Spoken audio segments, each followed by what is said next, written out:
sais où je devrais. Ouais.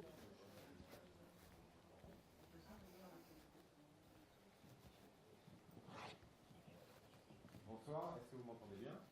Oui. Super. Alors, c'est moi qui vais présenter la conférence de ce soir.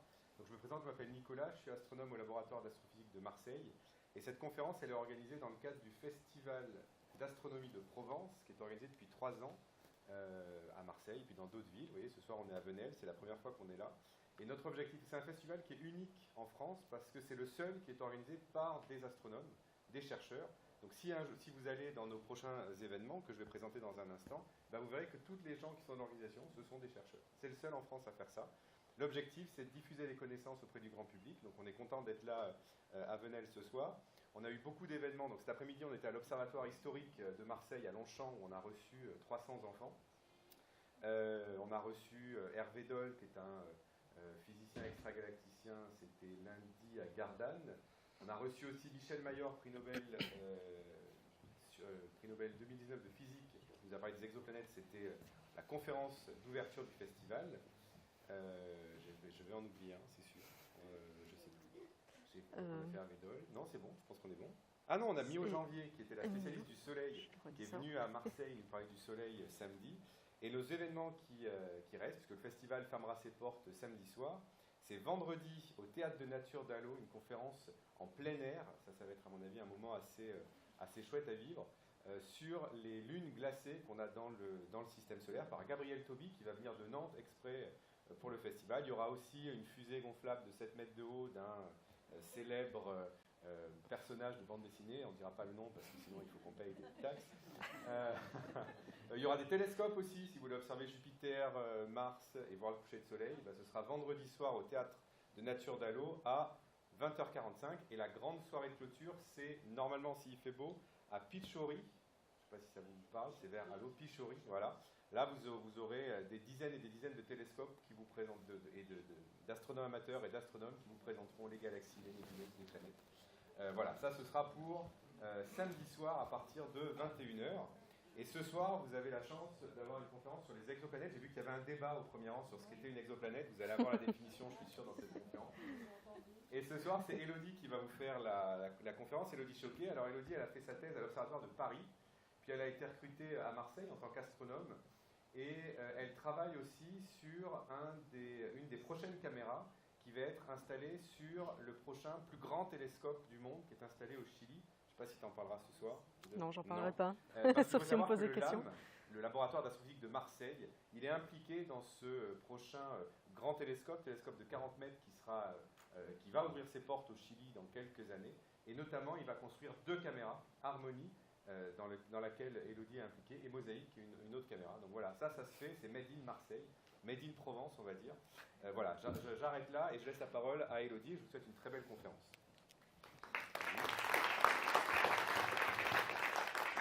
Merci Nicolas. Merci à tous et à toutes d'être venus nombreuses et nombreux. C'est vraiment un plaisir pour moi d'être là, et en particulier parce que je vais vous parler de mes 2 sujets favoris, qui sont les exoplanètes, c'est-à-dire des mondes mystérieux qui mettent en perspective notre petite planète Terre, et les télescopes spatiaux, qui sont des bijoux de technologie et qui montrent, à mon sens, vraiment ce qu'on peut faire quand on met l'intelligence collective au service de la curiosité humaine. Et donc voilà, je vais essayer de vous transmettre un petit peu mon enthousiasme pour ces 2 sujets tout au long de cette conférence. Alors, normalement ça marche. Voilà. Donc je vais partager mon exposé en 3 parties. Je vais d'abord, on va reprendre le débat sur ce que c'est qu'une exoplanète, et je vais en profiter pour vous donner un petit peu l'état de nos connaissances avant l'arrivée de ce fameux télescope James Webb. Ensuite, je vous emmènerai dans l'espace et je vous expliquerai quel est l'intérêt de ce télescope James Webb, le fameux télescope James Webb. Et enfin, je combinerai un peu les 2 sujets, et puis j'essaierai de vous donner un petit panorama des derniers résultats que l'on a eu avec ce télescope sur le sujet des exoplanètes. Alors, voilà, on y est. Qu'est-ce qu'une exoplanète? Je comptais justement vous poser la question dans le public. Oui? D'après ce que je sais, une exoplanète, c'est une planète ne fait pas partie du système solaire, Ouais. qui est hors du système solaire et qui a des caractéristiques différentes des planètes du système solaire. Alors oui, exactement. C'est une planète qui est en dehors de notre système solaire, qui tourne autour d'une autre étoile. Quant à ses propriétés, c'est vrai que de ce qu'on a vu, elle ne ressemble pas toujours à celle de notre système solaire et on essaie justement d'étudier, voire de les comparer aux nôtres. Ah, peut-être qu'on en reparlera effectivement à un moment. Et donc voilà, donc c'est une planète qui tourne autour d'une autre étoile, une étoile autre que le Soleil. Et c'est aussi une perspective sur des mondes ailleurs. Alors j'avais fait une perspective sur des mondes ailleurs, c'est-à-dire ça nous permet de mettre en contexte notre petite planète Terre et même plus largement notre système solaire. Et ça nous fait nous sentir un petit peu moins seuls, ça nous permet de comprendre comment elles se sont formées et d'essayer de comprendre comment est-ce qu'on forme un système planétaire et des exoplanètes. Alors, avant de vous emmener dans l'espace, on va rester un petit peu en Provence et je vais vous parler de l'histoire d'une découverte, de la découverte de la première exoplanète.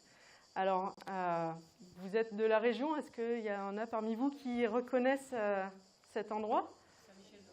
Exactement, voilà, c'est Saint-Michel de l'Observatoire, le moulin de Saint-Michel, qui est à une 60aine de kilomètres d'ici. Et c'est le moment où il y a exactement 30 ans, cette année, la première exoplanète a été découverte. Donc voilà, on est en juillet 1995, c'est en plein été, il fait chaud, les cigales chantent. Les gens font la sieste, sauf un petit groupe d'astronomes qui, malgré une nuit blanche à faire des observations, n'arrivent pas à fermer l'œil parce qu'ils sont tellement fébriles d'avoir découvert la première planète autour d'une autre étoile. Donc voilà, c'était vraiment à ce moment-là dans un sens, que l'on est passé de la science-fiction à la réalité. Jusque-là, on avait seulement la vision de nos propre système dans le système solaire. On ne connaissait que 8 planètes qui orbitaient autour du Soleil. Et là, soudainement, on a enfin la concrétisation qu'il y a d'autres mondes autour d'autres étoiles. Alors, comment on fait pour arriver à une telle découverte ? J'arrête les cigales, je suis désolée. Eh bien, comment on arrive à une découverte ? Eh bien, il faut inventer des nouveaux instruments. Alors là, je vous montre l'instrument qui a découvert la première exoplanète et un astronome marseillais, opticien, qui a inventé un nouveau concept d'instrument. Et donc, pour faire des découvertes, c'est souvent fondamental de développer des nouveaux instruments avec des concepts novateurs qui nous permettent d'aller au-delà de ce que les anciens instruments étaient capables de faire avant. Donc voilà, là c'est vraiment ce que cet astronome a fait. Il a inventé un nouveau concept d'instrument qui permet de ce qu'on appelle faire de la spectroscopie, c'est-à-dire qu'en observant des étoiles, il décompose la lumière blanche d'une étoile en toutes les couleurs qui la composent, comme en faisant un arc-en-ciel. Et pourquoi c'est intéressant ? En fait, cet instrument était tellement puissant et précis qu'il était capable de voir la signature d'éléments dans l'atmosphère des étoiles qu'ils observaient. C'est un peu comme sur Terre, vous savez, on a la couche d'ozone qui absorbe les rayons ultraviolets, les UV, et qui nous protège du rayonnement du Soleil. Et donc, voilà, l'empreinte de l'ozone, c'est cette absorption qui est très particulière dans les UV. Eh bien, dans les étoiles, c'est pareil, en fait. S'il y a d'autres éléments de l'ozone ou autre chose dans l'atmosphère d'une étoile, eh bien, chacun de ces éléments a une signature très particulière dans la lumière qui compose cette étoile. Donc, ce n'est pas forcément que dans l'ultraviolet, hein, évidemment, il y en a aussi dans l'ultraviolet et même dans l'infrarouge, mais aussi dans le visible. Donc là, par exemple, on voit la signature du fer qui a des raies d'absorption très présentes dans le bleu, dans le vert, de l'hydrogène, du magnésium, du sodium qui a des raies très prominentes dans le jaune orangé. Et donc, voilà, c'est vraiment ça la puissance de cet instrument, c'est de connaître la composition d'atmosphères, d'étoiles ou d'autres objets. J'y reviendrai. Et en particulier, cet instrument, il était tellement précis qu'il était capable de mesurer extrêmement précisément la couleur de chacune de ces raies d'absorption. Alors pourquoi c'est intéressant? Parce que, en fait, on peut relier, si on fait une mesure très très précise de la position de la couleur de ces raies d'absorption, on peut, par un phénomène physique, en déduire la vitesse de déplacement de cette étoile par rapport à nous. Alors, je ne vais pas rentrer dans les détails, mais il faut simplement comprendre que si on a une étoile qui s'éloigne de nous, alors là j'ai fait une étoile qui s'éloigne, eh bien ces raies d'absorption vont se déplacer vers le rouge. Et à l'inverse, si l'étoile se rapproche de nous, ces raies d'absorption vont se décaler vers le bleu. Donc si on est capable de mesurer précisément la couleur de ces raies, on est capable d'en déduire la vitesse de déplacement de cette étoile. Voilà. C'est la seule partie, on va dire, technique, un petit peu technique de cette présentation, mais qui est intéressante parce que c'est vraiment ce qui a mené à la détection de la première exoplanète. Et donc j'y viens. Voilà, on a ce groupe d'astronomes, donc Michel Mayor et Didier Queloz, qui, à l'Observatoire de Haute-Provence, ont utilisé cet instrument novateur pour observer une centaine d'étoiles dans le ciel. Et parmi ces 100 étoiles, il y en avait une qui avait un mouvement très très bizarre, donc l'étoile 51 du Pégase, parce qu'ils se sont rendus compte que cette étoile, ses raies d'absorption, un coup elles allaient vers le rouge, puis vers le bleu, puis vers le rouge, puis vers le bleu, ce qui voulait dire que cette étoile, un coup elle se rapprochait de nous, puis elle s'éloignait, puis elle se rapprochait, elle s'éloignait. Donc elle fait un mouvement constant et régulier comme ça par rapport à nous.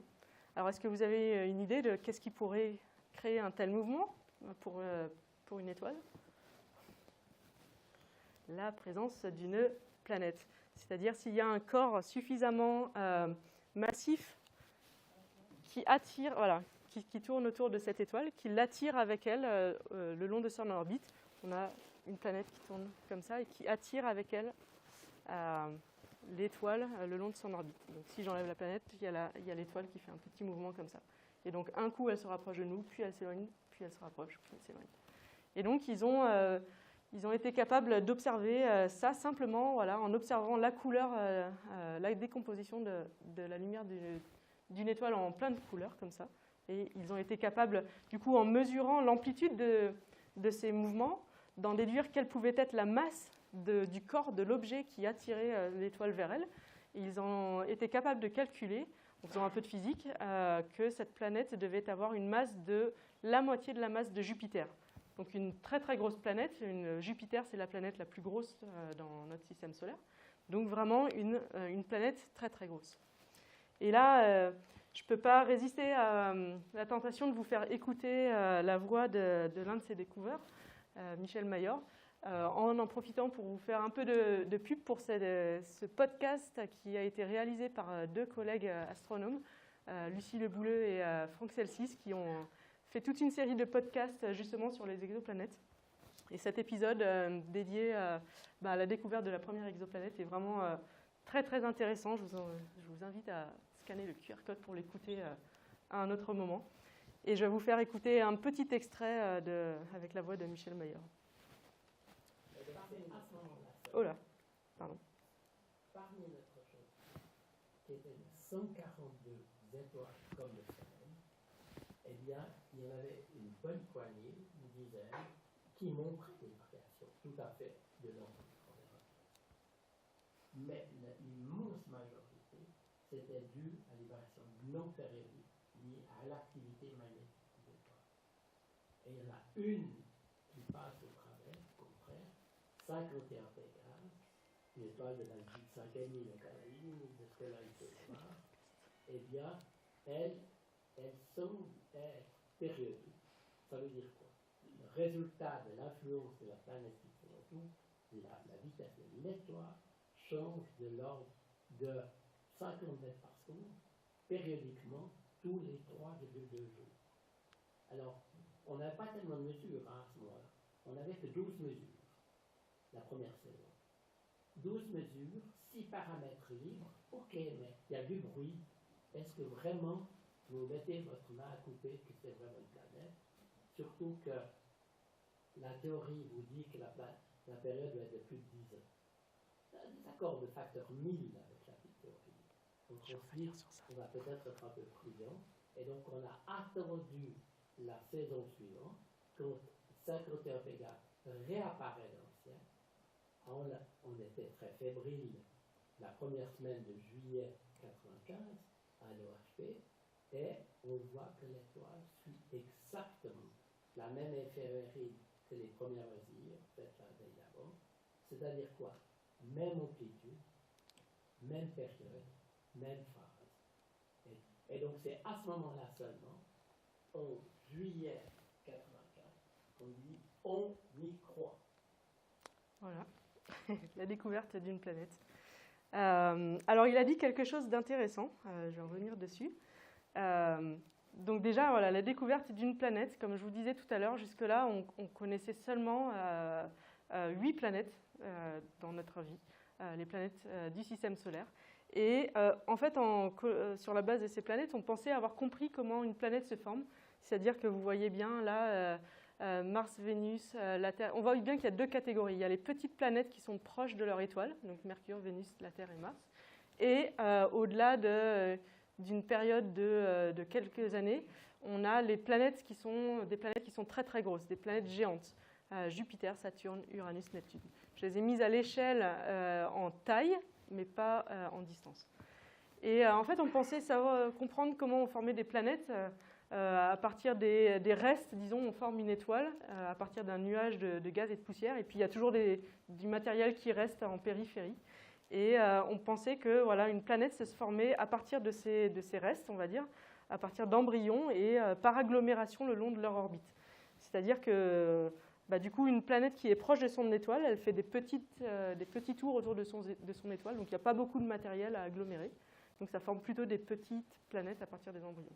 Alors un embryon de planète qui se forme loin de son étoile, et ben là, elle fait des grands tours autour de son étoile, et donc il y a beaucoup de matière à accréter pour faire des grosses planètes.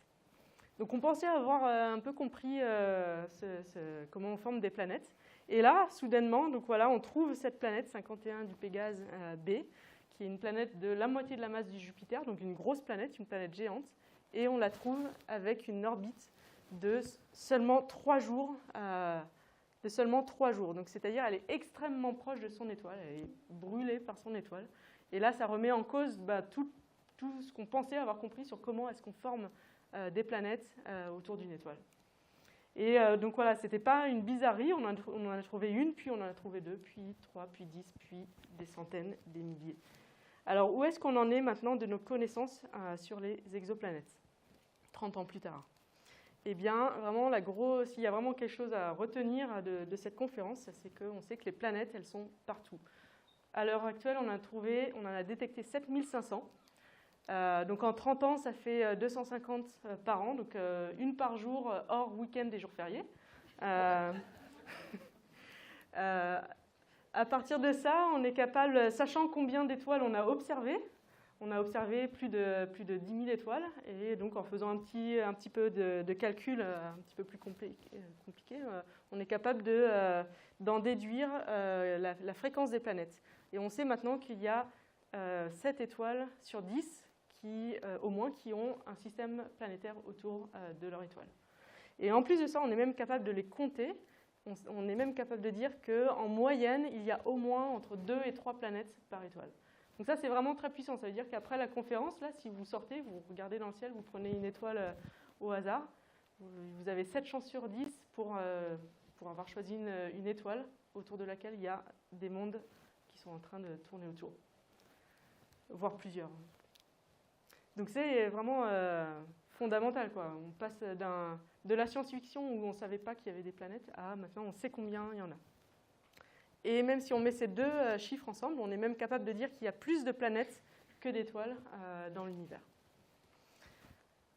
Qu'est-ce qu'on a appris d'autre? Eh bien, alors ces planètes, on est capable de mesurer en général leur taille, leur masse, donc leur densité, leur température, si elles sont proches ou loin de leur étoile. Et on a vraiment trouvé tout type de planètes. On a trouvé des petites, des grosses, des légères, des lourdes, des très proches, très chaudes, très proches de leur étoile, des très froides, des tempérées. Vraiment avec une telle diversité, une diversité qu'on ne retrouve même pas dans notre système solaire. Il y a plein de planètes en fait qui n'ont aucun exemple dans notre système solaire. Et même au-delà de ça, on n'a toujours pas encore trouvé de système exoplanétaire qui ressemble vraiment à notre système solaire. Alors aussi parce qu'on n'a pas encore les moyens de toutes les détecter, évidemment. Mais voilà, c'est là vraiment avec celles qu'on a trouvées, on a vraiment été frappés par la diversité de ces planètes. Et ce qui nous interroge là encore, comment la nature est capable de créer une telle diversité. On pensait avoir un mécanisme de formation qui était en fait vraiment trop simplifié. Et donc ça fait partie des choses justement qu'on cherche encore à comprendre. Qu'est-ce que l'on ignore encore ? Donc on est capable pour ces planètes, alors à chaque fois, la plupart du temps quand je vous montre des images, en fait c'est des fausses images trouvées sur internet parce qu'on n'est pas capable de faire des images de la surface des planètes qu'on observe. Donc ça c'est à chaque fois c'est des vues d'artistes, il y aura seulement à la fin où je vous montrerai des vraies images de planètes. Et vous verrez que ce sera différent de celle-ci. Donc, qu'est-ce qu'on sait de ces planètes ? Eh bien, à partir de quelques signaux assez faibles, on est en général juste capable de mesurer leurs propriétés de base, donc leur masse, leur température. Et on a en général très peu d'informations sur ce que compose leur atmosphère, alors que c'est vraiment important pour savoir, pour les mettre en contexte, quelles sont leurs atmosphères, comment elles se sont formées. C'est vraiment des éléments qui sont importants pour simplement apprendre à connaître ces planètes. Et pour ça, eh bien, vous l'aurez deviné, on va utiliser de la spectroscopie, comme je vous l'ai présenté avant, puisque c'est l'outil qu'on a pour savoir quelle est la composition, quels sont les éléments qu'il y a dans l'atmosphère d'une étoile ou d'une planète. Qu'est-ce qu'on ignore encore ? Voilà, je vous l'ai fait deviner un petit peu, on ignore encore beaucoup de choses sur comment ces systèmes se forment. Alors, on a une idée globale de ces étapes. Là, je vous montre justement des vraies images ce coup-ci, où on a eu des images de systèmes très jeunes, où on voit des cocons de poussière dans lesquels on pense qu'il y a des étoiles et des planètes qui sont en train de se former. On a des images de systèmes un petit peu plus développés, où on voit des nuages de gaz et de poussière qui sont en train d'être modifiés et de s'agglomérer pour former potentiellement des planètes. On voit des systèmes beaucoup plus structurés où peut-être, même si on ne voit pas de planètes, peut-être il y a des planètes qui sont en train de creuser des sillons dans les résidus de matériaux qu'on a là. On a des systèmes un peu plus évolués ici où on voit à la fois les résidus de gaz et de poussière. Donc l'étoile est cachée, est ici au centre, cachée par un masque noir. Et ici, on voit une planète géante qui est en train d'être formée, d'agglomérer du gaz en tournant autour de son étoile. Et enfin, on a quelques systèmes, là aussi, ce sont des vraies images, où on voit ici 4 planètes qui ont déjà été formées et qui sont en train de tourner autour de leur étoile en des dizaines d'années. Mais les détails entre chacune de ces étapes, le diable se cache dans les détails. Comment est-ce qu'on arrive à créer une telle diversité de planètes ? Là, on en a encore vraiment qu'une idée très vague. Et donc pour ça, il nous faut des images de grande sensibilité pour pouvoir avoir ces informations manquantes. Et donc, comme je le disais tout à l'heure, les découvertes se font en général avec des nouveaux instruments qui apportent une nouvelle sensibilité, des nouvelles capacités. Et pour aller au-delà, il va nous falloir des nouveaux télescopes. Et c'est là qu'entre en jeu le fameux télescope spatial James Webb, qui a été lancé dans l'espace fin 2021. Donc c'est un télescope très récent, c'est le dernier grand télescope de la communauté des astronomes, dont je vais vous parler un petit peu plus. Alors, qu'est-ce que c'est ? Qu'est-ce qui le rend si spécial, ce télescope ? Eh bien, c'est le télescope le plus grand et le plus complexe jamais lancé dans l'espace. C'est un télescope qui a un miroir primaire de 6,5 mètres de diamètre, ce qui est énorme. Il a été optimisé pour faire des observations dans l'infrarouge. à l'inverse de certains autres télescopes, comme le télescope Hubble en particulier. Ça a pris énormément d'énergie et de moyens pour en arriver là. Il a fallu 11 ans rien que pour le construire et faire des tests, sans même compter les étapes de conception où on imaginait comment ce télescope pouvait être fait. Ça a coûté près de 10 milliards d'euros, donc répartis sur l'ensemble de ces années, hein, et ça a rassemblé plus de 20 000 personnes pour le fabriquer. Donc pour arriver à un niveau de complexité comme ça, il faut également, c'est pas juste quelques personnes qui se sont mis ensemble. En général, on rassemble les moyens d'une grande collaboration pour arriver à un grand télescope comme ça. Et là, en particulier, c'est les agences spatiales américaines, européennes et canadiennes qui se sont mis ensemble pour arriver à construire un tel télescope. Alors, la motivation scientifique de ce télescope, à l'origine, ce n'était pas du tout les exoplanètes. Les exoplanètes, c'est venu vraiment après. L'idée de ce télescope, c'était vraiment d'être assez sensible pour explorer l'univers jeune, les toutes premières galaxies, pour essayer de comprendre comment l'univers s'est formé. Donc, c'est un petit peu moins mon expertise. Si vous avez des questions sur ce sujet, je vous renverrai justement sur Nicolas qui est ici. Mais voilà, ça c'est vraiment aussi un des grands sujets d'exploration du télescope James Webb, qui a la capacité d'observer des galaxies qui se sont formées 100 millions d'années après le Big Bang. Le deuxième grand sujet, la grosse motivation de James Webb, eh bien, voilà, c'est la formation des étoiles et donc un petit peu aussi des planètes qui se sont rajoutées après coup. Et donc pour ça, c'est important d'avoir un télescope qui observe dans l'infrarouge pour être capable de regarder ce qu'il se passe à l'intérieur des énormes nuages de gaz dans lesquels on pense qu'il y a des étoiles et des planètes qui sont en train de se former, mais dont la poussière nous cache la vue. Et en observant dans l'infrarouge, eh bien, on regarde la chaleur de ces objets, et ce qui nous permet de regarder simplement la chaleur à travers un nuage de poussière qui nous en bloque la vue. Alors, qu'est-ce qui rend ce télescope si spécial ? La première chose, c'est vraiment sa grande taille, la grande taille de son miroir primaire. Je vous l'ai dit, il fait un diamètre de 6,5 mètres. Là, vous voyez à l'échelle une personne. Le diamètre du miroir du télescope Hubble de 2,4 mètres. Et vous voyez ici le gigantisme de ce télescope James Webb. Alors, le petit problème, c'est... Et on a vraiment besoin d'avoir un grand diamètre comme ça pour arriver à observer vraiment les objets les plus faibles au fond de l'univers, ou les signatures de molécules les plus ténues dans les atmosphères d'exoplanètes. Il faut vraiment un grand diamètre pour pouvoir collecter un maximum de signal de ces objets très lointains. Le problème, c'est qu'un télescope aussi gros, ça ne rentre pas dans la coiffe d'une fusée. Donc il a fallu imaginer un moyen de faire un télescope aussi gros, mais qu'on soit capable de le mettre dans l'étage supérieur de la fusée.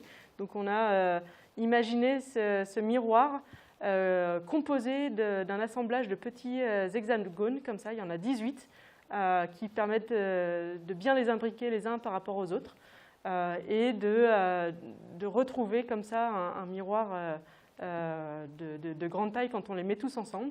Chacun de ces miroirs est amovible, et en pratique, ça nous donne la possibilité, disons, de replier les ailes, on va dire, une partie de ce grand miroir, le temps du lancement, le temps de le mettre dans la fusée, et une fois qu'il est envoyé dans l'espace, eh bien, on redéploie les ailes de ce télescope pour retrouver sa taille initiale. L'autre point qui rend ce télescope si spécial, c'est le fait qu'il observe dans l'infrarouge.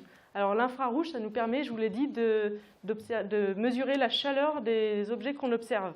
Sauf que si le télescope est chaud en lui-même, il va s'auto-éblouir. Il ne pourra rien observer des tréfonds de l'univers. Donc il faut qu'il soit refroidi à des températures qui vont jusqu'à moins 235 degrés Celsius.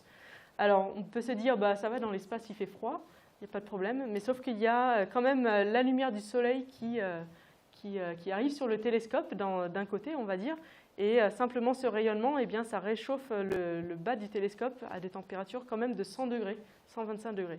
Donc il a fallu imaginer un système qui permette de bloquer le rayonnement du soleil pour pouvoir garder la tête du télescope aussi froide que possible. Et donc pour ça, il a fallu imaginer là aussi un bouclier thermique fait de 5 membranes comme ça, de l'épaisseur d'un cheveu et d'une largeur d'un terrain de tennis. Et donc tout ça aussi replié sur soi-même le temps du lancement et qu'il fallait ensuite déployer une fois le télescope dans l'espace. Donc je vous ai parlé d'un télescope très complexe. Je pense que vous commencez à le toucher du doigt en imaginant ça.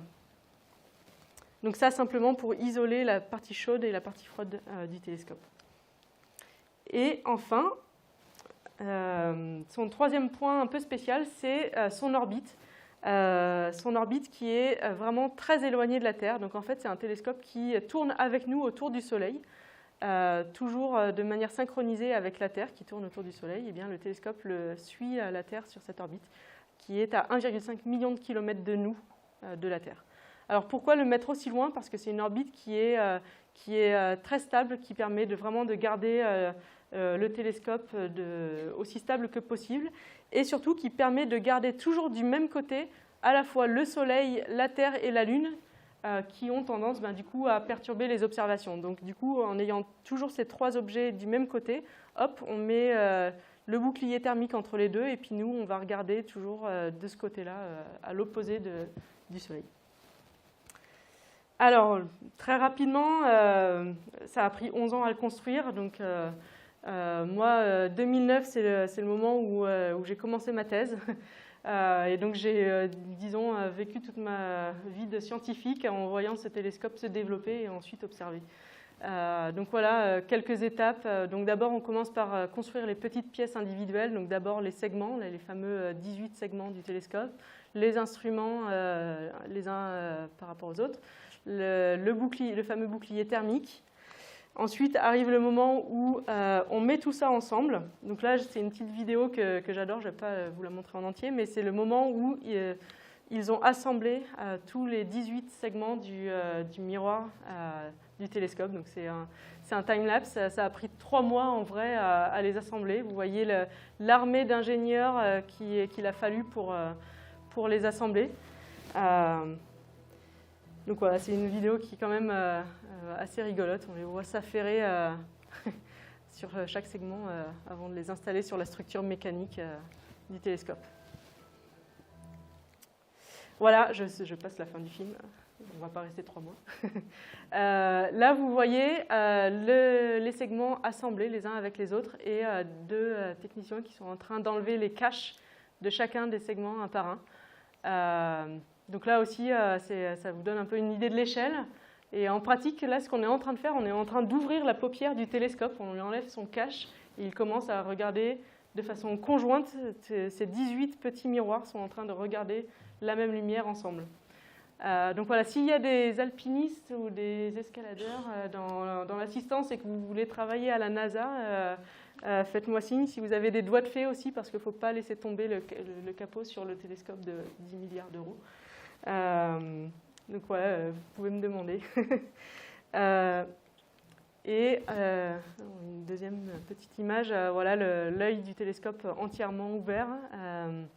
Là aussi, c'est surtout pour vous montrer encore une fois une idée de l'échelle de ce télescope avec les petits humains en blanc ici qui se baladent autour.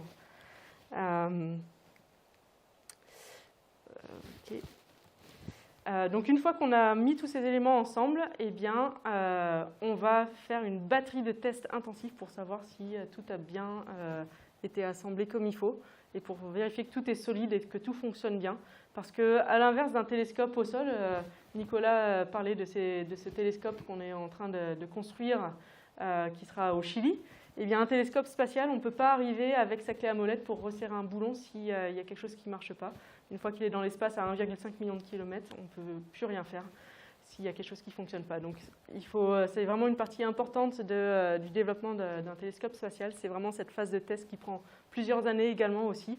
Donc, par exemple, ici, on le met sur un pot vibrant énorme. Donc là, on a replié le télescope, on le met sur un pot vibrant et on le fait passer par toutes les fréquences de vibration possibles et imaginables pour voir si tout tient, en fait. Et s'il y a des vis qui se dévissent, eh bien, il faut refaire toute une série de tests pour comprendre qu'est-ce qui s'est passé. Et ça prend aussi du temps et on veut vraiment On n'a pas le droit à l'erreur en fait avec un télescope spatial, il faut que tout soit parfait au moment du lancement. Et là aussi, c'est une image qui est impressionnante. On met le télescope spatial dans une cuve à vide qui est... Donc là aussi, regardez l'échelle. Ça, c'est des humains ici. Et là aussi, c'est des humains en blanc. C'est la cuve... je crois que c'est une des plus grandes cuves à vide au monde qui a été utilisée pour le programme lunaire de la NASA. C'est là-dedans qu'ils ont testé les missions Apollo. Et donc, voilà, qui a resservi pour le télescope James Webb. Et donc, quand on est satisfait du résultat, eh bien, on replie le télescope, on le met dans un avion, puis dans un ferry, et on l'envoie à Kourou, en Guyane, pour son lancement. Alors, il a décollé sur une fusée Ariane, une Ariane 5. Donc ça, c'est la contribution majeure de l'Europe à la mission de James Webb, dont on est très fiers parce que le lancement a été fantastique. Et donc là aussi, je ne peux juste pas m'empêcher de vous faire revivre ce moment. Donc on est à Noël 2021, littéralement pendant le repas de Noël. Je pense qu'il y a pas mal d'astronomes qui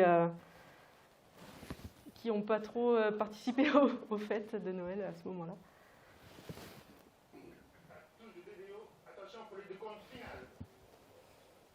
10, 9, 8, Le télescope était là. 5, 4, 3, 2, unité, stop. And we have engine start. And liftoff. Décollage. Décollage, liftoff from a tropical rainforest to the edge of time itself. James Webb begins a voyage back to the birth of the universe. Punching a hole through the clouds, 20 seconds into the flight, good pitch program reported.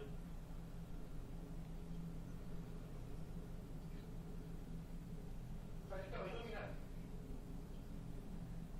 Vehicle performance is nominal.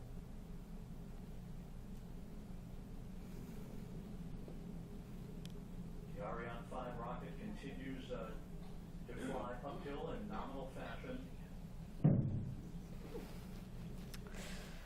Voilà, je ne sais pas vous, moi ça me donne toujours un peu des frissons. J'étais tendue rien que de re-regarder cette vidéo. C'est vraiment c'est sur quoi notre communauté a travaillé pendant des années. Et le mettre en haut d'une fusée comme ça qui est prête à exploser à tout moment, forcément ça nous donne des frissons. Une autre vidéo que je vous montre pas mal de vidéos parce que c'est quand même sympa. Une autre vidéo que j'aime beaucoup, c'est là aussi juste après le lancement. En fait, Ariane Espace, on avait installé une petite caméra toute nouvelle sur le dernier étage de la fusée. Et donc là, on va voir le moment où cette petite caméra filme le moment où le télescope se détache de l'étage supérieur de la fusée. Voilà, le télescope est détaché de la fusée et il commence son voyage de 1,5 million de kilomètres pour aller se positionner et observer le fond de l'univers pendant que voilà, la petite caméra reste sur le dernier bout de la fusée et est en train de retomber sur la Terre pendant que voilà, le télescope commence son voyage qui va lui prendre 1 mois. Ça va lui prendre 1 mois pour arriver sur son orbite finale pour faire commencer ses observations. Et là, on le voit survoler la Terre. Alors, j'ai pas bien identifié quelle partie de la Terre c'est encore, mais ouais, c'est quand même une image fabuleuse. C'est les dernières images qu'on a du télescope avant qu'il soit trop loin en fait et qu'on puisse plus jamais le revoir en fait. Après, il va communiquer avec nous avec son antenne, mais on n'a plus moyen de le revoir. Donc, on dit au revoir à James Webb. Comme je vous disais, en fait, il va loin du Soleil. On voit bien là qu'il est éclairé par l'arrière, que le Soleil il est de notre côté. Et donc, à un moment, on aura le bouclier thermique qui va se déployer ici. Et là, on voit le panneau solaire qui se déploie automatiquement pour capter justement du côté du Soleil, pour capter la lumière du Soleil pour le convertir en électricité. Donc, à partir de ce moment-là, le télescope est autonome. Il peut faire ses observations et communiquer avec nous de façon autonome. Voilà, une petite vidéo magique. Alors, qu'est-ce qui se passe pendant son voyage de 1 mois? Eh bien, voilà, il va se déployer, comme je vous l'avais dit. Donc d'abord, il va déployer son panneau solaire et son antenne pour communiquer avec nous et pour être autonome. Et ensuite, vraiment, la première chose qui s'est passée, c'est le déploiement de ce fameux bouclier thermique. Donc, vous vous rappelez, 5 membranes de Kapton, un matériau très isolant, de l'épaisseur d'un cheveu et de la taille d'un terrain de tennis. Et tout ça déployé par un simple système de poulies et de câbles.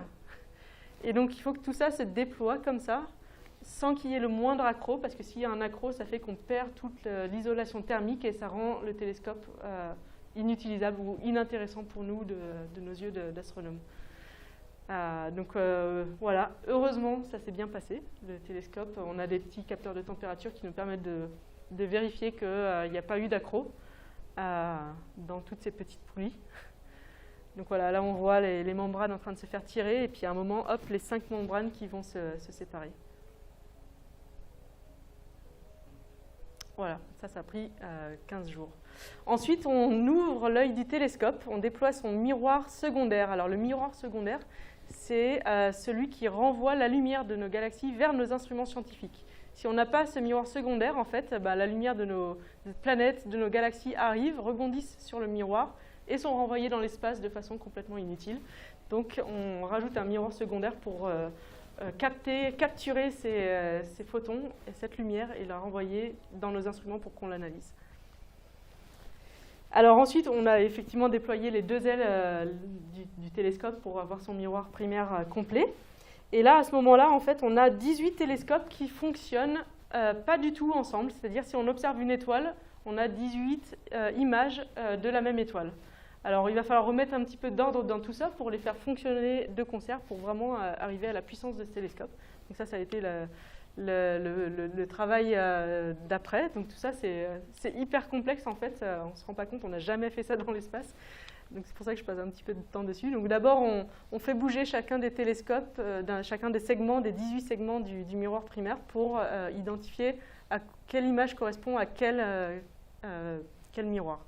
Ensuite, on les réordonne un tout petit peu comme ça pour bien s'y retrouver. Je vais peut-être passer la fin là. Et ensuite, donc vous voyez que les images là, elles sont pas terribles en fait, elles sont un petit peu défocalisées. Donc l'étape d'après, c'est de jouer sur chacun des télescopes, chacun de ces miroirs pour trouver la meilleure focalisation, on va dire, de chacun de ces télescopes, jusqu'à avoir 18 jolies images de la même étoile. C'est toujours la même étoile qu'on regarde, on a juste 18 images de la même étoile. Et ensuite, eh bien, il faut faire travailler, superposer toutes ces images pour avoir une image d'une seule étoile. Donc là, c'est simplement bouger un petit peu chacun de ces miroirs pour superposer les 18 images ensemble.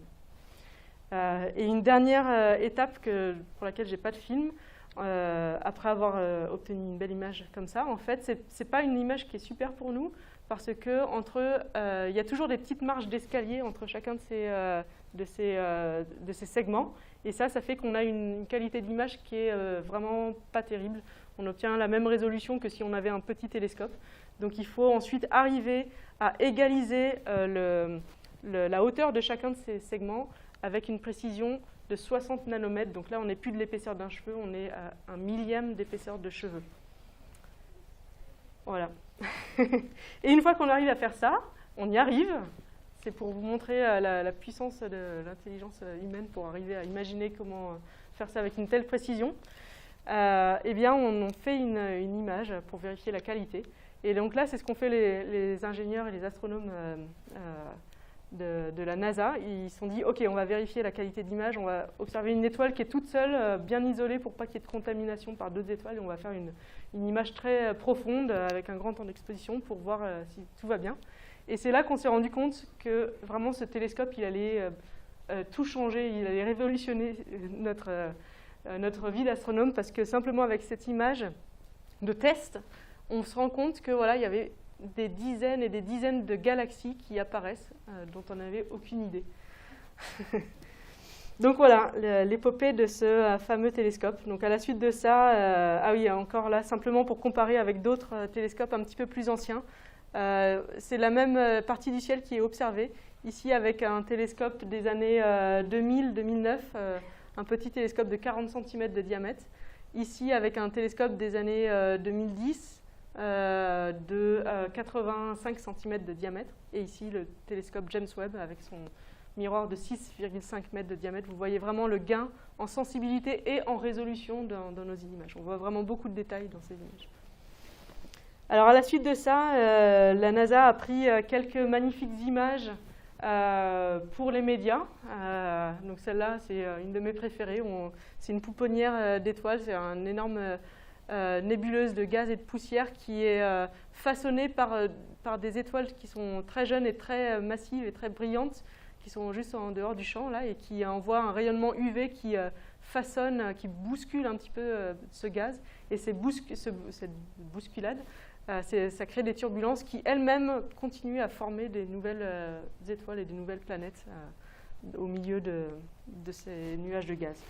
Et ici, vous voyez le même objet vu par Hubble, donc dans des longueurs d'onde du visible. Là, c'est de l'infrarouge, là, c'est du visible. Et vous voyez qu'il y a des zones qui sont vraiment obscures, dans lesquelles il y a trop de poussière, on n'arrive pas à voir ce qu'il y a derrière. Alors que là, on arrive à avoir beaucoup plus de détails. On voit des objets chauds qui sont en train d'être fabriqués derrière ces voiles de poussière. Et une autre image qui a été faite, je vais peut-être passer rapidement sur celle-là, par la NASA de façon très rapide, c'est un spectre d'une exoplanète. Donc vous vous rappelez, un spectre, c'est ce qui nous permet de voir la composition d'une atmosphère de planète. Donc ce n'est pas une belle image, mais pour nous, ça représente beaucoup de choses, parce qu'on est capable de voir ce qu'il y a dans l'atmosphère d'une planète. Et donc là, dans ce petit spectre, je dis petit parce qu'on en a eu d'autres après qui sont magnifiques, mais déjà, à ce moment-là, c'était vraiment une révolution. Là, je vous montre ce qu'on avait avant avec Hubble sur le même objet, dans le visible. Donc là, on voit un petit peu la superposition de ces deux zones, de ces deux couleurs, on va dire. Et là, avec James Webb, on avait vraiment toute cette fenêtre qui s'ouvrait là dans l'infrarouge, dans laquelle il y a vraiment des signatures d'éléments chimiques qui sont très prominentes, beaucoup plus prominentes que dans le visible. Et là, en particulier, de la vapeur d'eau dans l'atmosphère de cette planète. Donc ça, c'est une planète qui est vraiment comme 51 du Pégase. C'est une grosse planète, la moitié de la masse de Jupiter, à quelques jours avec des orbites de quelques jours autour de son étoile, donc vraiment très chaude. Donc voilà, c'est de l'eau qui n'est pas du tout liquide dans cette atmosphère, c'est de la vapeur d'eau. Alors maintenant, les derniers résultats avec ce télescope. Eh bien, je vais vous donner un petit panorama, une petite sélection. Il y a plein de résultats, donc je suis obligée de sélectionner un petit peu. Je vais commencer je vais partir de l'intérieur des systèmes, donc les planètes qui sont chaudes et proches de leurs étoiles. Et à la fin, vous montrer des images de systèmes un petit peu plus sur les régions externes de ces systèmes. Donc, c'était juste un avant-goût, ce premier spectre d'une exoplanète. Juste après, quand la NASA a donné le télescope, on va dire, aux scientifiques pour qu'ils en fassent ce qu'ils veulent, eh bien, il y a des équipes qui se sont mises ensemble pour obtenir un spectre encore plus poussé et précis d'une Jupiter, d'une grosse planète proche de son étoile. Et là, ça a vraiment été une découverte. Donc vous voyez là aussi la richesse de ce spectre avec beaucoup de petits zigouigouis comme ça. Tout ça, c'est des choses qui sont intéressantes pour nous, qui sont la preuve d'éléments chimiques dans l'atmosphère de cette planète. Donc là aussi, c'est une fausse image, hein, mais ça vous donne une idée d'à quoi elle pourrait ressembler. Donc du sodium, je vous parlais de ces raies dans le orange, eh bien on les retrouve ici. De l'eau, du monoxyde de carbone, et là la grande découverte qu'on n'avait jamais vue avant, c'était du dioxyde de carbone, donc avec deux grosses traces ici, là, cette petite colline là et ce deuxième pic ici. Et ça, c'était important pour nous de le détecter parce que pour nous, ça montre vraiment que cette planète, elle s'est formée par agglomération de matériaux le long de son orbite, parce que si elle s'était formée par un autre mécanisme qui est, disons, un effondrement de gaz sur elle-même, un peu comme une étoile, elle aurait eu la même composition que son étoile. Alors que là, elle est beaucoup plus riche en éléments lourds, donc du carbone, de l'oxygène, qu'elle n'a pu obtenir qu'en tournant, en agglomérant ces matériaux le long de son orbite de façon lente. Et la deuxième surprise qu'on a eue en obtenant ce spectre, c'est le petit pic qui est là, qui est du dioxyde de soufre. Et ça, on ne s'y attendait pas, en fait. C'est un composant qui est vraiment formé du fait de l'interaction des rayonnements de l'étoile avec l'atmosphère. C'est un peu comme notre ozone, en fait. L'ozone sur Terre, elle n'est pas là naturellement. Elle est formée par les rayonnements du Soleil, l'interaction des rayons du Soleil avec notre atmosphère. Donc là, c'est un peu la même chose. C'est un sous-produit de l'interaction de cette planète avec les rayonnements de son étoile. Donc c'était très intéressant pour nous. Un autre système qui est très intéressant, c'est... donc ça, c'était une planète géante, chaude. On s'intéresse aussi aux planètes qui ont l'air de ressembler un petit peu à notre planète Terre. Et il se trouve qu'à seulement 40 années-lumière de nous, il y a ce système qui s'appelle TRAPPIST 1. Donc il a été découvert par des Belges, vous imaginez. Et donc il est très intéressant. Il a 7 planètes qui ont toutes des tailles comparables à soit Vénus, soit la Terre, ou un peu entre les deux, donc nos planètes rocheuses dans le système solaire. Donc on a voulu toutes les observer, sauf qu'elles sont quand même très petites, elles ont beau être très proches de nous, ça reste des petites planètes qui sont très difficiles à observer, même avec James Webb.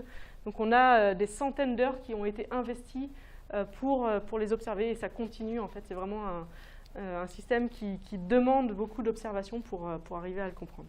Et donc on a les premiers résultats qui ont commencé à sortir sur les 2 premières, les plus chaudes ici. Alors déjà, on se demande simplement, est-ce qu'il y a une atmosphère autour de ces planètes? Alors on a commencé par la première, et la réponse est non. Alors comment on fait pour savoir s'il y a une atmosphère autour de cette planète? Eh bien, si c'est un rocher nu, on va dire sans atmosphère, eh bien, il y aura un côté qui sera toujours vers le Soleil, qui sera très chaud, et l'autre côté qui sera l'ombre, disons, il sera un peu plus froid. Et donc il y aurait vraiment une différence de température entre le côté jour et le côté nuit de la planète. Alors que s'il y a une atmosphère, en fait, l'atmosphère, c'est un espèce de fluide qui peut redistribuer la température du côté jour vers le côté nuit de la planète, et donc ce qui fait qu'on aura une température un peu plus homogène et plus basse que le côté jour s'il n'y avait pas d'atmosphère. Donc ils ont fait, voilà, James Webb, c'est un thermomètre géant. Ils ont mesuré la température du côté jour de cette planète, et ils ont mesuré une température de 230 degrés. Et ça, c'est une température qui est trop chaude pour qu'il y ait une atmosphère. S'il y avait eu une atmosphère, on aurait eu une température 100 degrés plus faible du côté jour. Donc voilà, cette première planète, juste un caillou sans atmosphère, ou vraiment très très ténu.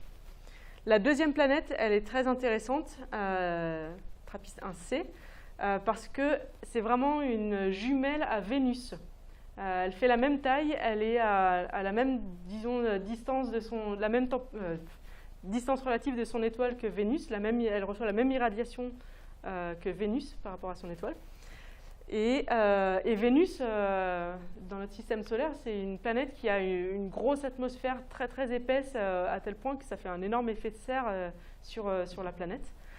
Et donc voilà, on se disait, est-ce que c'est Vénus même au niveau de son atmosphère? Eh bien pareil, on a mesuré la température de cette planète et on a mesuré 110 degrés, ce qui a l'air de correspondre plutôt à une planète sans atmosphère. Donc c'est décevant dans un sens, mais les résultats scientifiques décevants sont importants pour nous aussi pour comprendre, pour progresser dans notre connaissance de ces systèmes. On ne cherche pas forcément à trouver la vie partout ailleurs.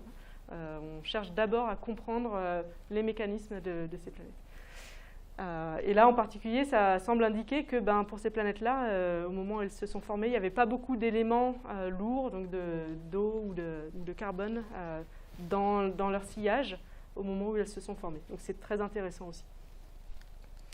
Une autre, alors là, c'est une planète de lave. C'est une planète, je ne l'ai pas précisé, les planètes d'avant, en fait, elles étaient autour d'une étoile qui était très peu lumineuse, alors que là, on est une planète qui est autour d'une étoile plus grosse. Et donc, elle est vraiment très chaude, elle fait 1300 degrés. Donc, c'est une planète de roche, de magma, en fait.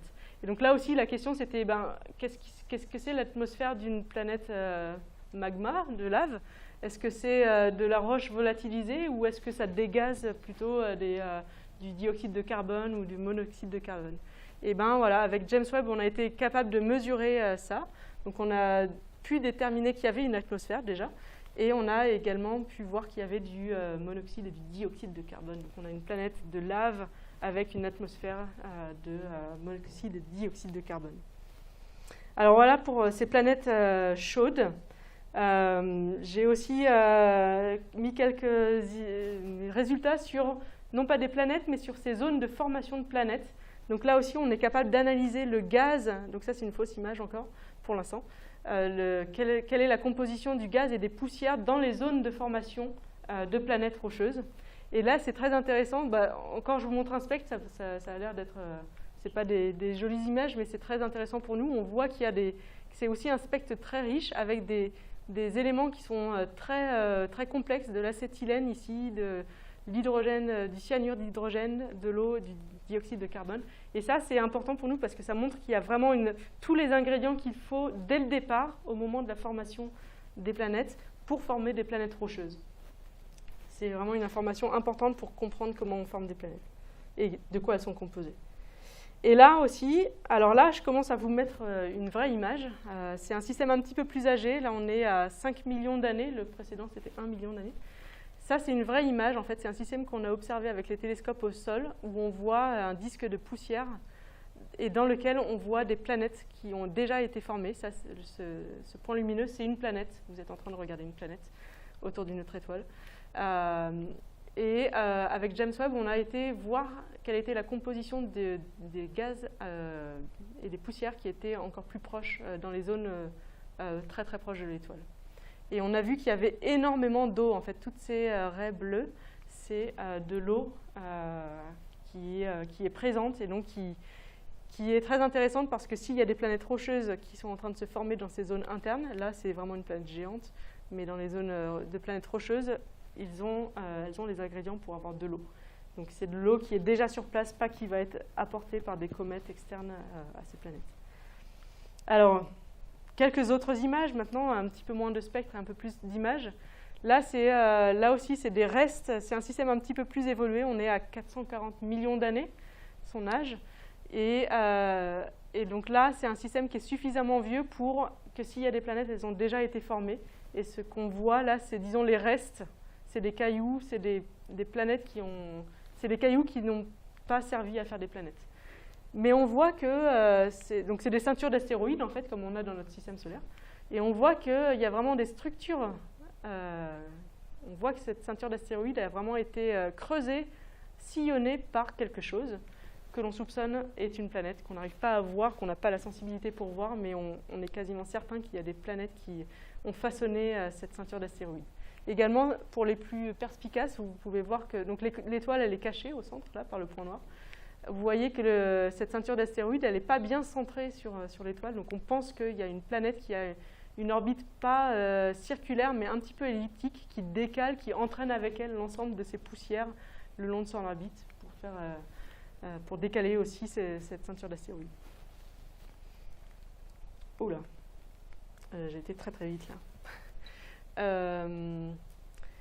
Mais peut-être que je vais la passer un petit peu, celle-ci. C'est les premières photos d'une exoplanète vue par le James Webb. C'était une planète qui était déjà connue. On l'avait déjà observée avec les télescopes au sol. Et là, c'est un résultat sur lequel j'ai contribué. Donc en plus, ça me fait plaisir de le voir. C'est la première image de cette planète avec le James Webb.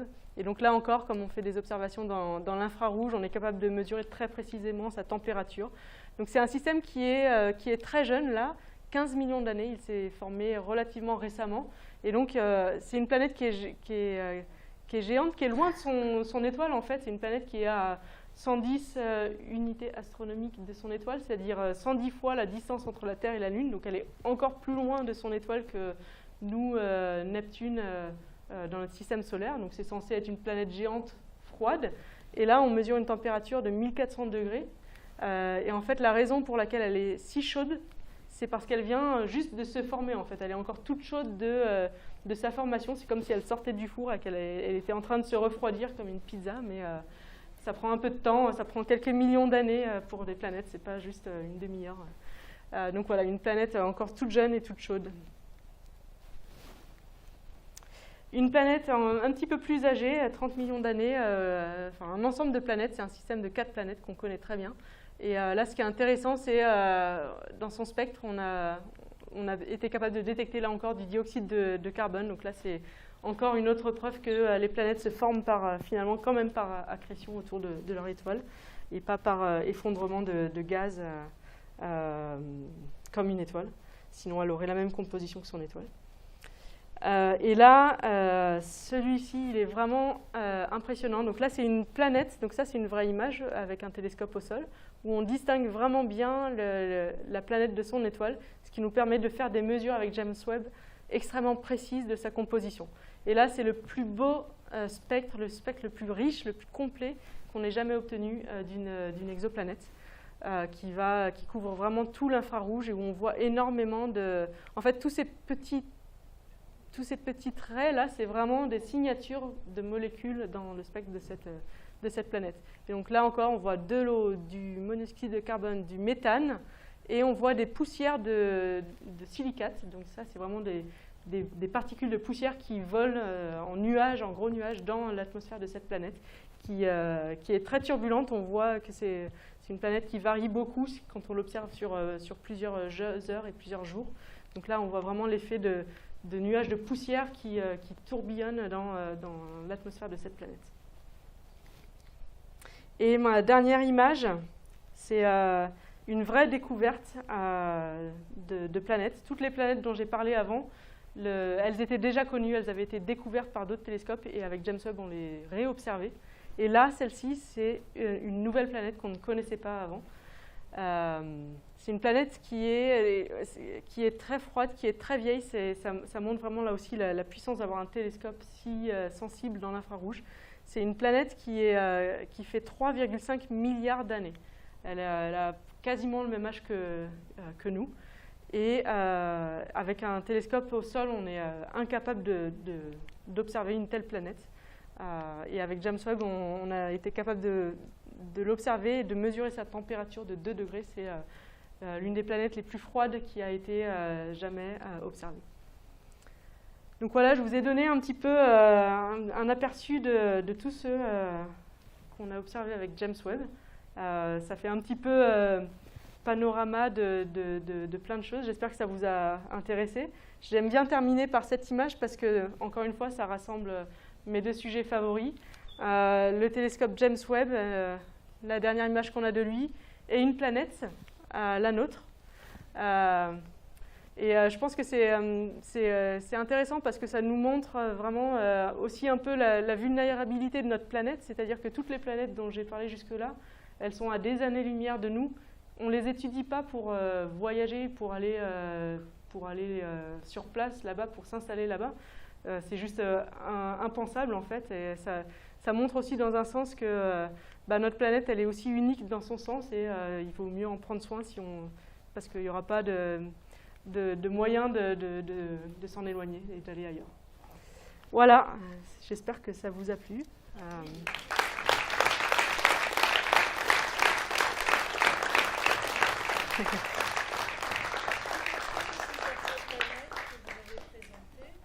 Attendez, je vais vous donner. Merci déjà Elodie pour la conférence. Avec plaisir. Juste une petite question pour la citer. Les exoplanètes que vous avez présentées font partie de notre galaxie. Oui, tout à fait. Exactement. Pas d'autres galaxies pour l'instant. Non, exactement. Les planètes qu'on détecte pour l'instant, elles sont toutes dans notre galaxie. Voilà. Celles qu'on étudie sont toutes dans notre galaxie. Ouais.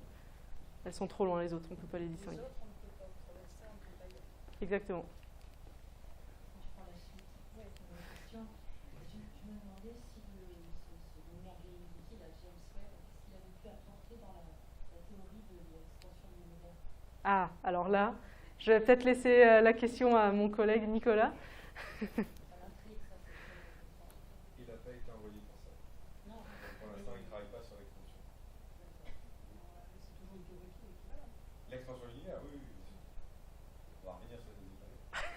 Bonjour,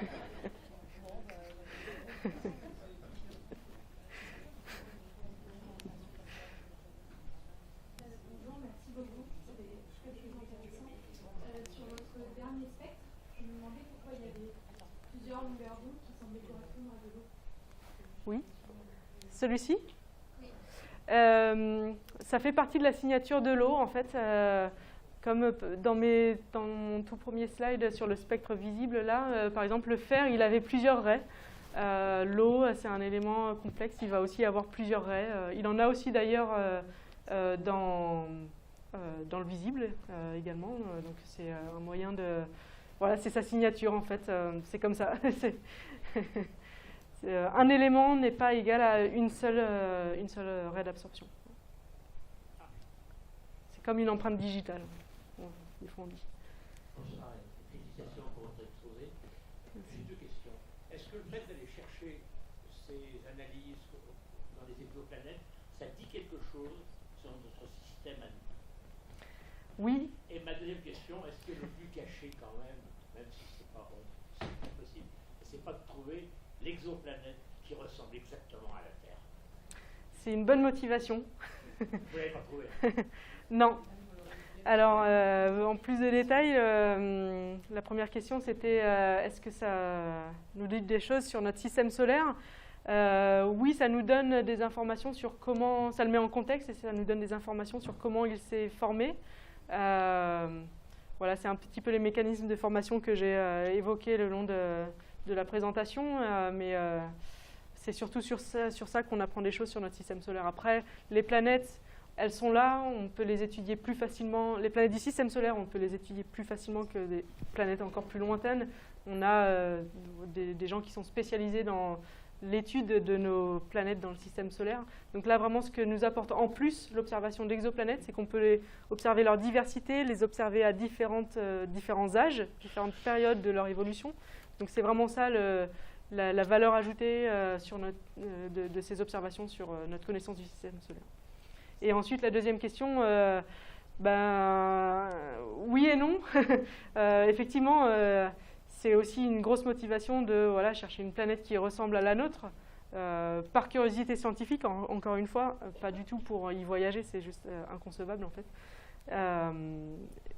Donc oui, c'est quelque chose qui nous motive, mais ça nous permet aussi d'apprécier la diversité de ces planètes et que c'est pas facile il n'y a pas de planète. Enfin, en fait, c'est difficile de trouver une planète comme la Terre avec les outils qu'on a actuellement.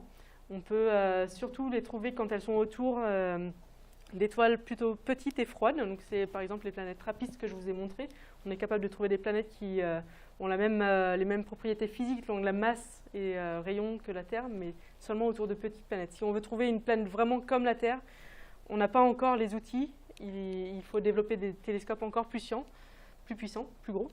Et donc ça, c'est des projets qui sont déjà en cours d'étude. Il y a 2 gros projets avec des télescopes au sol et un télescope spatial encore plus grand qu'on est en train d'imaginer justement pour étudier des planètes comme la Terre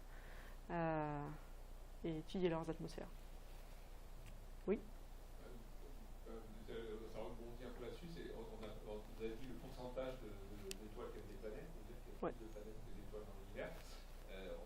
Et inversement, des planètes qui sont dans le spectre des planètes viables, je crois qu'on dit. Ouais. On a un pourcentage à peu près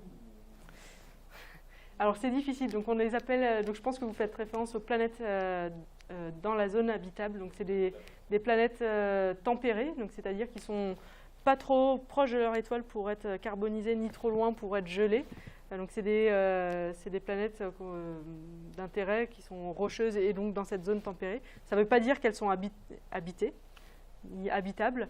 Ça veut dire que s'il y avait de l'eau, elles seraient liquides en fait. Et c'est difficile d'avoir des statistiques précises sur ça parce que c'est vraiment des planètes qui sont à la limite de nos capacités de détection. Donc on a des ordres de grandeur qui sont assez vagues, de l'ordre de 10%, mais plus ou moins 10%. Quoi. Une autre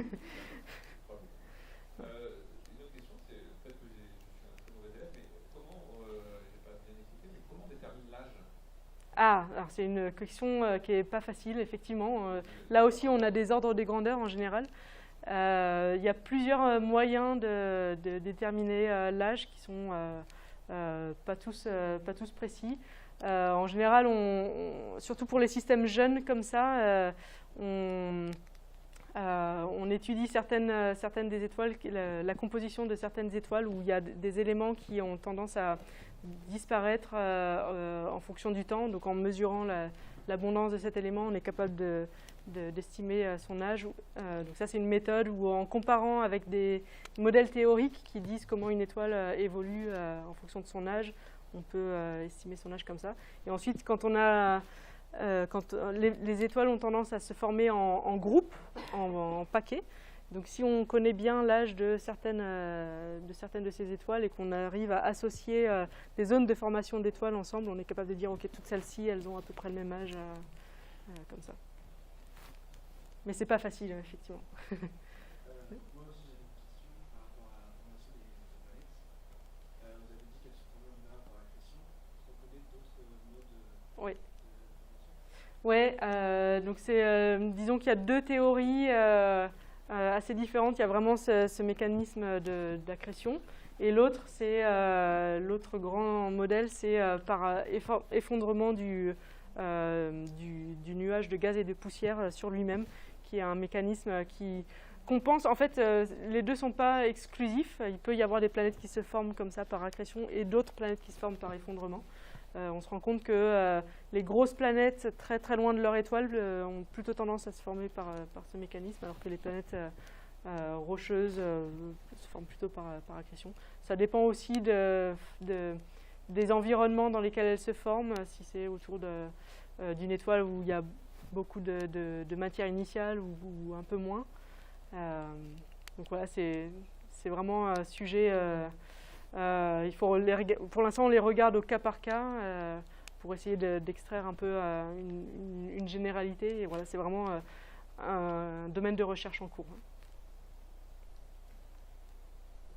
Et ça, c'est la formation. Et en plus, elles peuvent évoluer à partir de ça. Une fois qu'elles sont formées, ce qu'on observe d'ailleurs, c'est qu'elles migrent ensuite, elles se déplacent dans le système. Pardon, je vous ai interrompu. Très pédagogique et super clair. Moi j'avais deux questions, j'en profite de vous avoir. Qui dit planète, des planètes lunes, je veux savoir si les étoiles étaient capables de les déplacer, puisqu'il y a certaines lunes système solaire qui sont particulièrement intéressantes. C'est vrai.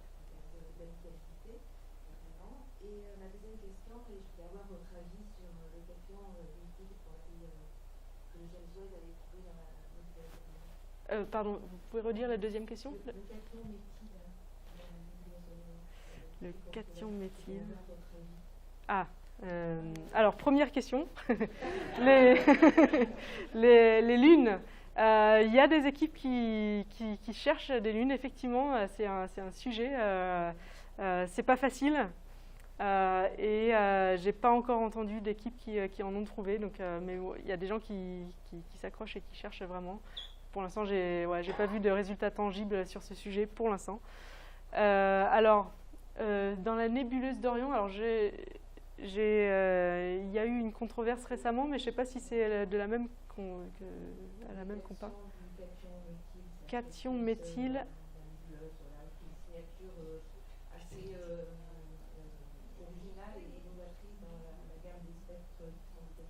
Ok, alors celle-ci, ouais, celle-ci je l'ai pas, elle m'a échappé.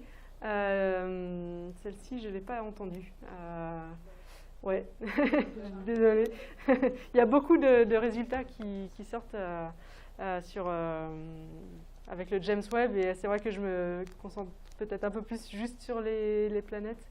Celui-là m'a échappé. Ouais.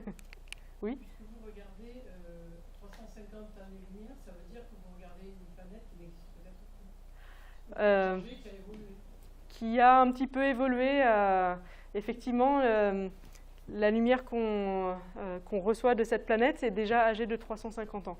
Après 350 ans, c'est rien sur l'échelle de vie d'une planète où on parle de milliards d'années. Et c'est extrêmement improbable et rare qu'il qu'il y ait eu un phénomène catastrophique qui ait explosé la planète. Donc oui, effectivement, on a toujours un petit retard, mais bon, c'est pas gênant. C'est comme quand il y a une caméra qui a 1 seconde de retard. Bon, la personne qui regarde son écran ne se rend pas compte qu'il y a un retard et ça ne nous empêche pas de regarder la conférence, par exemple, ou le film s'il y a un retard. Donc on s'en accommode. Oui, merci pour cet exposé, des belles images que vous avez fait partager. Quand on commence à avoir 7000 exoplanètes de VTT, connaissant les scientifiques qui commencent à essayer de la remonter en famille, oui. Est-ce qu'il y a des tendances qui se dégagent et est-ce que ça vous a appris des choses? Oui, tout à fait. On aime bien faire des familles, des classes, les couper en 15 morceaux. Donc oui, il y a des tendances. C'est vrai que là, je vous ai donné un chiffre assez global. Par exemple, les 7 étoiles sur 10 ont une planète. Ça dépend aussi beaucoup du type de l'étoile. Est-ce que c'est une petite étoile ou une grosse étoile? Donc là, je vous ai donné la moyenne. Si vous sortez, cherchez plutôt les étoiles rouges, les petites étoiles faibles. Vous aurez plus de chances d'avoir une planète autour. Et sinon, sur les familles de planètes, oui, c'est intéressant. En plus, le type de planète la plus courante, qui est vraiment très très courante, c'est une planète qu'on n'a pas dans notre système solaire. C'est ce qu'on appelle une super Terre ou une mini Neptune, comme on n'a pas dans le système solaire. On est obligé d'inventer un peu un nom. Donc c'est une planète, voilà, comme son nom l'indique, qui est plus grosse que la Terre, mais pas aussi grosse que les planètes glacées de notre système solaire, qui sont plutôt relativement proches de leur étoile, qui ne sont pas non plus cramoisis par leur étoile, mais qui sont un peu intermédiaires aussi. Et ça, c'est vraiment la planète qu'on a rencontrée le plus souvent dans nos recherches jusque-là. Donc voilà, là aussi, ça nous fait nous poser la question, mais où est notre super Terre dans le système solaire? Pourquoi on n'en a pas?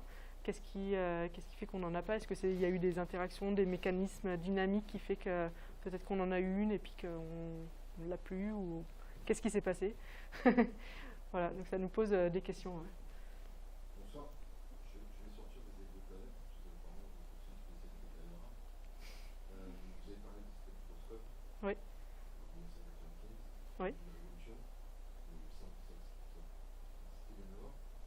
Des spectres, on en avait avant. Ouais. Avec cette technique-là, c'était nouveau. C'est un processus. On construit toujours sur les épaules de nos anciens. Il y avait déjà des spectrographes qui décomposaient la lumière d'une étoile, et là, c'était un niveau de précision qui était nouveau. Aussi, avant ça, c'était un petit peu les débuts aussi des détecteurs numériques, en fait. Avant ça, un peu plus avant, c'était sur des plaques photo. Donc pour faire des mesures, c'était différent. Donc on construit toujours un petit peu plus par rapport aux instruments qui ont été inventés avant. C'est un processus itératif, de la même façon que nos connaissances sur les planètes. On a besoin d'y aller par étapes. Voilà, un chemin de 1000 pas commence toujours par un premier pas.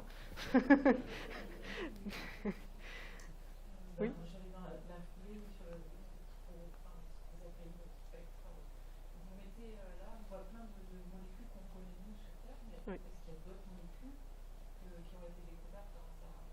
Qu'on ne connaissait pas? Pas à ma connaissance.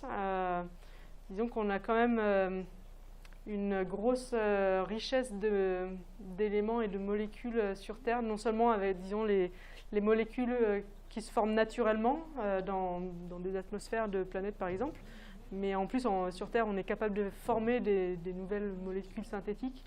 Je pense que ce qu'on voit dans les planètes, c'est ce qui ressort le plus aussi, c'est celles qui sont les plus abondantes, donc on a le plus de chances de trouver déjà aussi sur nos planètes du système solaire. Donc pour l'instant, non, on n'a pas découvert de nouvelles molécules. Et en plus, je ne sais même pas si on saurait les reconnaître, du coup, dans un sens. Oui, en parlant d'exoplanètes, on pense évidemment à des planètes qui tournent autour d'une étoile autre que le Soleil. Se pourrait-il qu'il y ait des planètes qui soient dans l'univers, mais qui ne soient pas autour d'une étoile, qui se promènent comme des célibataires dans l'espace? Des rock planètes. Oui. Oui, oui, il y en a. Il y en a des. On les appelle en français des. J'ai les noms, des noms en anglais, des rock planets ou des free floating. Ah voilà, c'est ça, des vagabondes. Exactement, ouais. Donc oui, ça aussi c'est très curieux. Il y en a. On en a trouvé. Donc là aussi, ça pose des questions. Déjà sur la définition de planète, est-ce qu'on peut encore utiliser le mot planète si elles ne sont pas en orbite autour d'une étoile?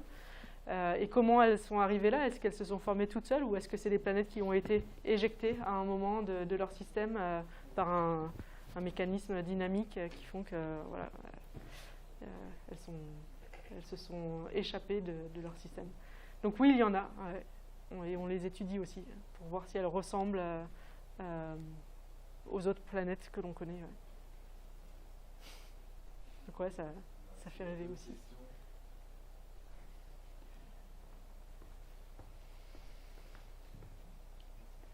C'est juste un détail technique. Là, vous avez présenté une série de spectres. Oui. On a l'impression que plus... Enfin, il n'y a pas les années qui ont d'obtention, mais on suppose que oui.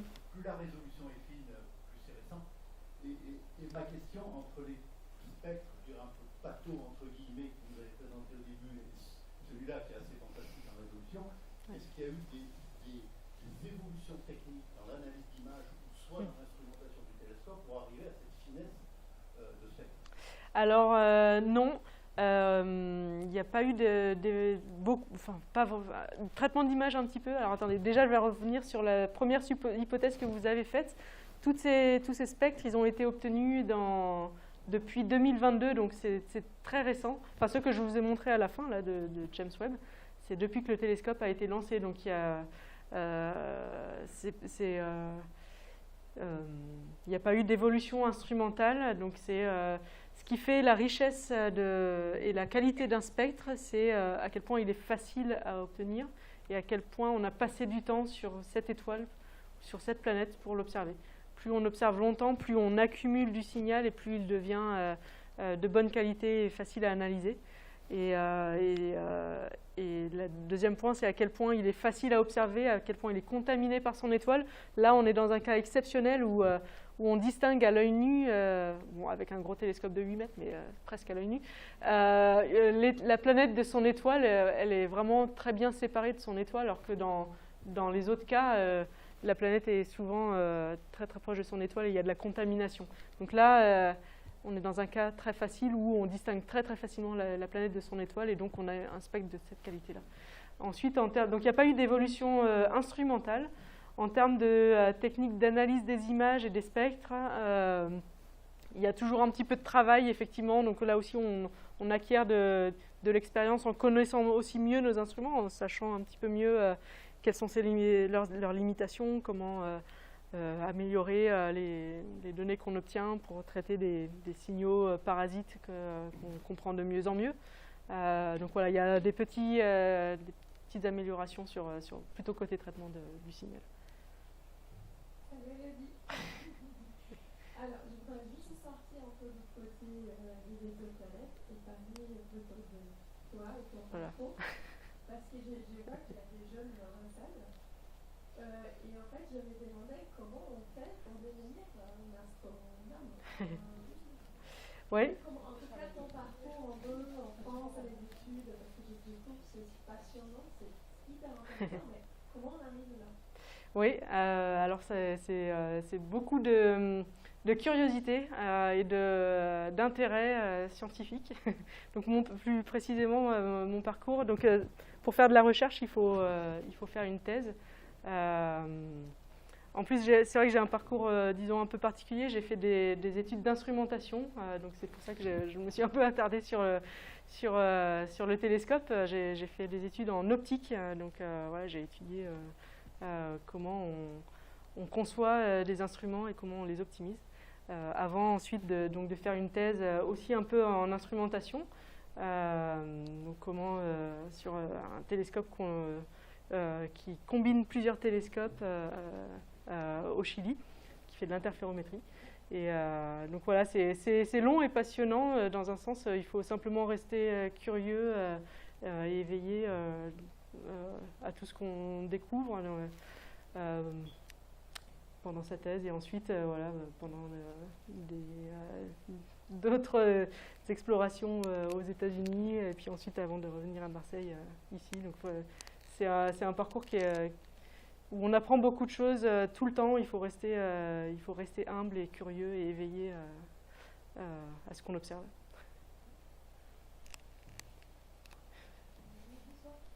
Juste une question au niveau technique d'un télescope. Comment on met un télescope en orbite? Comment on arrive à le faire tourner et puis à juste à le baisser avec la Terre et le changer? C'est ça qui est bien. Oui, donc là on a choisi justement, donc on le propulse pour arriver jusqu'à ce point-là. Le télescope, il a un petit peu de carburant sur lui pour pouvoir éventuellement corriger sa trajectoire pour pouvoir vraiment arriver là où on avait prévu de l'envoyer. Et ce qui est intéressant avec cette position très précise, c'est que c'est une position où il est naturellement en orbite autour du Soleil à cette position-là. Et c'est un point qui est un petit peu un point d'équilibre justement entre la Terre et le Soleil qui fait qu'il reste stable à cet endroit-là. Simplement par un mécanisme dynamique d'équilibre entre tous ces corps qui interagissent les uns avec les autres. Et puis voilà, on peut toujours corriger un petit peu. Déjà, pour choisir l'étoile qu'on observe, il faut toujours le tourner un petit peu pour regarder plutôt là ou plutôt là. Donc là, on utilise le carburant qui est dans le télescope pour ça. Alors si vous n'avez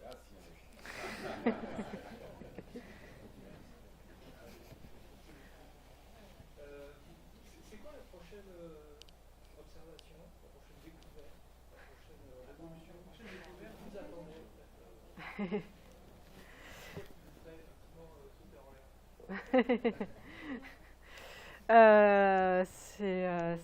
C'est large cette question. Eh bien, j'ai mentionné ces planètes trappistes. Alors, je ne suis pas directement impliquée dans ça, mais je pense qu'il y a beaucoup d'attentes sur les autres planètes. Je vous ai montré les deux plus proches de son étoile, qui sont, disons, pas les plus, disons, les plus chaudes. Et je pense qu'on est tous un petit peu, tous et toutes un peu curieux de est-ce que les autres planètes ont aussi une atmosphère, surtout celles qui sont tempérées. Et donc c'est pour ça aussi qu'il y a beaucoup de temps d'observation qui a été dédié à l'ensemble de ce système pour essayer de mieux le comprendre, parce que c'est un système qui est exceptionnel, qui est très proche de nous et qui nous permet vraiment de faire des observations uniques sur ce système. Merci beaucoup. Merci.